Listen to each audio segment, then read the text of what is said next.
Daniel chapter 6. It pleased Darius to appoint 120 satraps to rule throughout the kingdom, with 3 chief ministers over them, one of whom was Daniel. The satraps were made accountable to them, so that the king might not suffer loss. Now Daniel so distinguished himself among the chief ministers and the satraps by his exceptional qualities, that the king planned to set him over the whole kingdom. At this, the chief ministers and the satraps tried to find grounds for charges against Daniel in his conduct of government affairs, but they were unable to do so. They could find no corruption in him, because he was trustworthy and neither corrupt nor negligent. Finally, these men said, "We will never find any basis for charges against this man Daniel, unless it has something to do with the law of his God." So these chief ministers and satraps went as a group to the king and said, "May King Darius live forever. The royal ministers, prefects, satraps, advisers, and governors have all agreed that the king should issue an edict and enforce the decree that anyone who prays to any god or human being during the next 30 days, except to you, your majesty, shall be thrown into the lion's den. Now, your majesty, issue the decree and put it in writing so that it cannot be altered, in accordance with the law of the Medes and Persians, which cannot be repealed." So King Darius put the decree in writing. Now when Daniel learned that the decree had been published, he went home to his upstairs room where the windows opened towards Jerusalem. 3 times a day he got down on his knees and prayed, giving thanks to his God, just as he had done before. Then these men went as a group and found Daniel praying and asking God for help. So they went to the king and spoke to him about his royal decree. "Did you not publish a decree that during the next 30 days, anyone who prays to any god or human being except to you, your majesty, would be thrown into the lion's den?" The king answered, "The decree stands, in accordance with the law of the Medes and Persians, which cannot be repealed."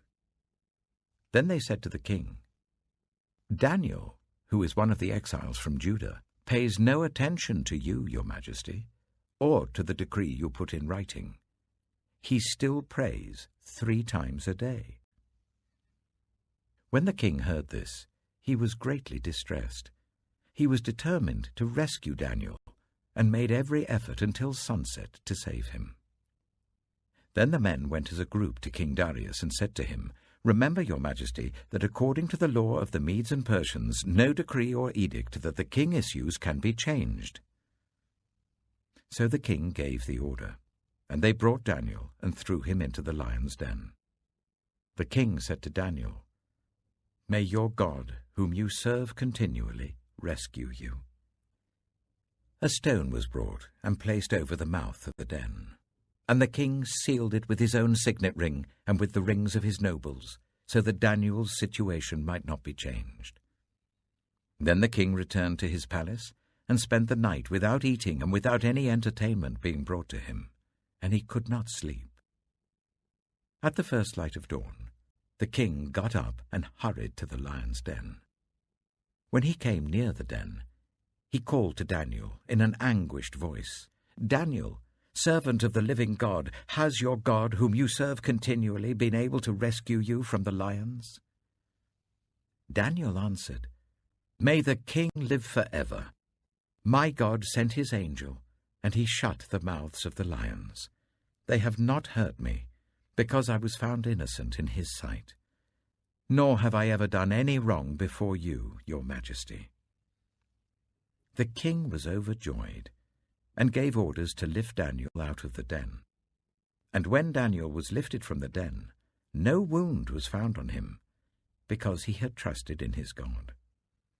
At the king's command, the men who had falsely accused Daniel were brought in and thrown into the lion's den, along with their wives and children. And before they reached the floor of the den, the lions overpowered them and crushed all their bones. Then King Darius wrote to all the nations and peoples of every language in all the earth, "May you prosper greatly. I issue a decree that in every part of my kingdom people must fear and reverence the the God of Daniel. For he is the living God, and he endures forever. His kingdom will not be destroyed, his dominion will never end. He rescues and he saves. He performs signs and wonders in the heavens and on the earth. He has rescued Daniel from the power of the lions.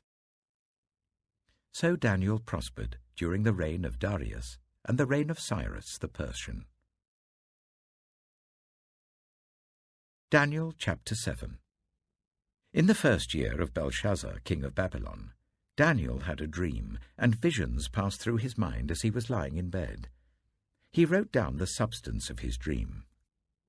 Daniel said, "In my vision at night I looked, and there before me were the four winds of heaven churning up the great sea. 4 great beasts, each different from the others, came up out of the sea. The first was like a lion, and it had the wings of an eagle. I watched until its wings were torn off, and it was lifted from the ground so that it stood on 2 feet like a human being, and the mind of a human was given to it.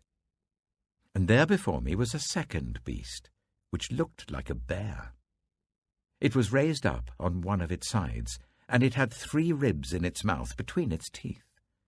It was told, 'Get up and eat your fill of flesh.' After that, I looked, and there before me was another beast, one that looked like a leopard, and on its back it had 4 wings like those of a bird. This beast had 4 heads, and it was given authority to rule. After that, in my vision at night, I looked, and there before me was a 4th beast, terrifying and frightening and very powerful. It had large iron teeth. It crushed and devoured its victims and trampled underfoot whatever was left. It was different from all the former beasts, and it had 10 horns. While I was thinking about the horns, there before me was another horn, a little one, which came up among them, and 3 of the first horns were uprooted before it. This horn had eyes like the eyes of a human being, and a mouth that spoke boastfully. As I looked, thrones were set in place, and the Ancient of Days took his seat. His clothing was as white as snow. The hair of his head was white like wool. His throne was flaming with fire, and its wheels were all ablaze. A river of fire was flowing, coming out from before him. Thousands upon thousands attended him. 10,000 times 10,000 stood before him. The court was seated, and the books were opened. Then I continued to watch, because of the boastful words the horn was speaking. I kept looking until the beast was slain, and its body destroyed and thrown into the blazing fire. The other beasts had been stripped of their authority, but were allowed to live for a period of time. In my vision at night, I looked, and there before me was one like a son of man, coming with the clouds of heaven. He approached the Ancient of Days and was led into his presence. He was given authority, glory, and sovereign power.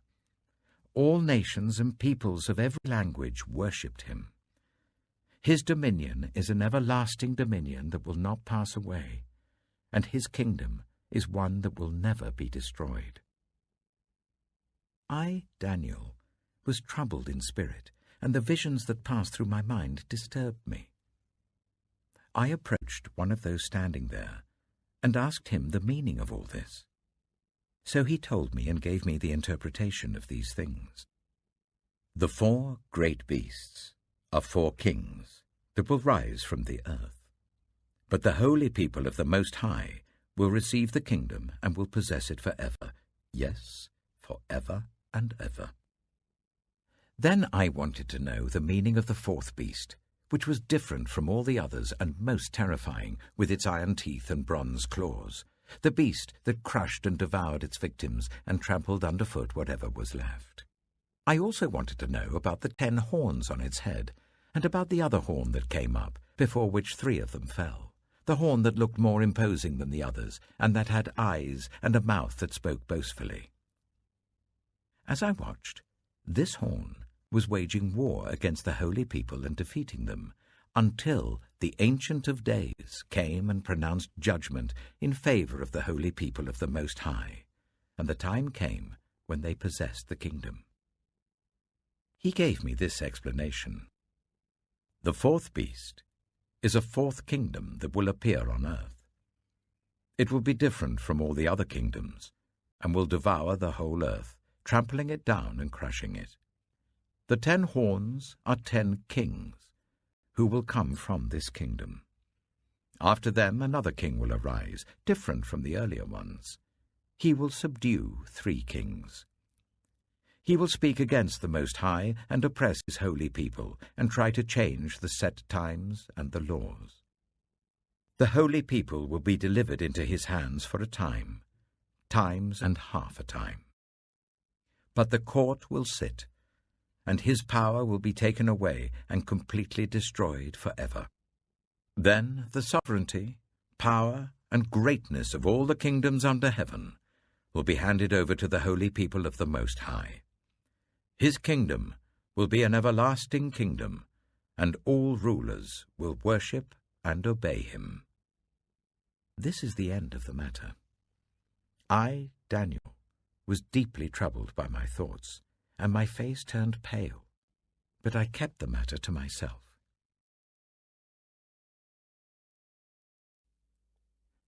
Revelation chapter 2. To the angel of the church in Ephesus, write, These are the words of him who holds the 7 stars in his right hand, and walks among the 7 golden lampstands. I know your deeds, your hard work, and your perseverance.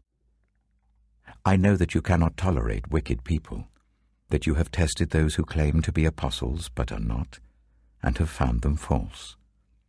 You have persevered and have endured hardships for my name, and have not grown weary. Yet I hold this against you. You have forsaken the love you had at first. Consider how far you have fallen. Repent, and do the things you did at first. If you do not repent, I will come to you and remove your lampstand from its place. But you have this in your favor. You hate the practices of the Nicolaitans, which I also hate. Whoever has ears, let them hear what the Spirit says to the churches. To the one who is victorious, I will give the right to eat from the tree of life, which is in the paradise of God. To the angel of the church in Smyrna, write, These are the words of him who is the first and the last, who died and came to life again.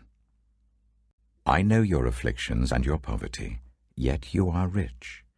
I know about the slander of those who say they are Jews and are not, but are a synagogue of Satan.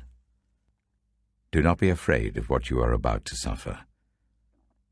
I tell you, the devil will put some of you in prison to test you, and you will suffer persecution for 10 days.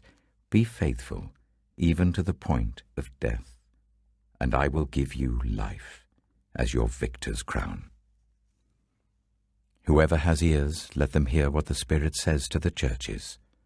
The one who is victorious will not be hurt at all by the second death.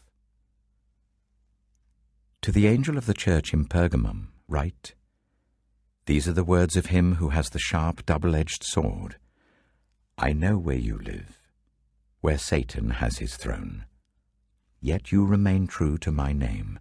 You did not renounce your faith in me, not even in the days of Antipas, my faithful witness, who was put to death in your city, where Satan lives. Nevertheless, I have a few things against you. There are some among you who hold to the teaching of Balaam, who taught Balak to entice the Israelites to sin, so that they ate food sacrificed to idols and committed sexual immorality. Likewise, you also have those who hold to the teaching of the Nicolaitans. Repent, therefore. Otherwise I will soon come to you and will fight against them with the sword of my mouth. Whoever has ears, let them hear what the Spirit says to the churches. To the one who is victorious, I will give some of the hidden manna. I will also give that person a white stone with a new name written on it, known only to the one who receives it.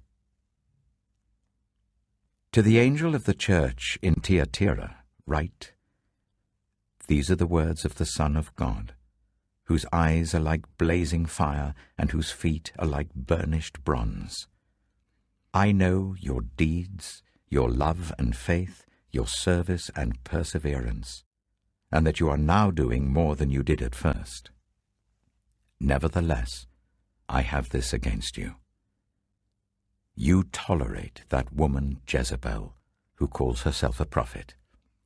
By her teaching, she misleads my servants into sexual immorality and the eating of food sacrificed to idols.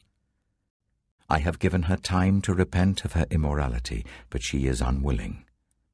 So I will cast her on a bed of suffering, and I will make those who commit adultery with her suffer intensely, unless they repent of her ways. I will strike her children dead.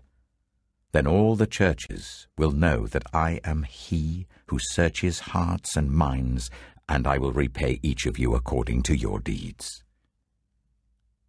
Now I say to the rest of you in Thyatira, to you who do not hold to her teaching and have not learned Satan's so-called deep secrets, I will not impose any other burden on you, except to hold on to what you have until I come. To the one who is victorious and does my will to the end, I will give authority over the nations. That one will rule them with an iron scepter and will dash them to pieces like pottery, just as I have received authority from my Father. I will also give that one the morning star. Whoever has ears, let them hear what the Spirit says to the churches.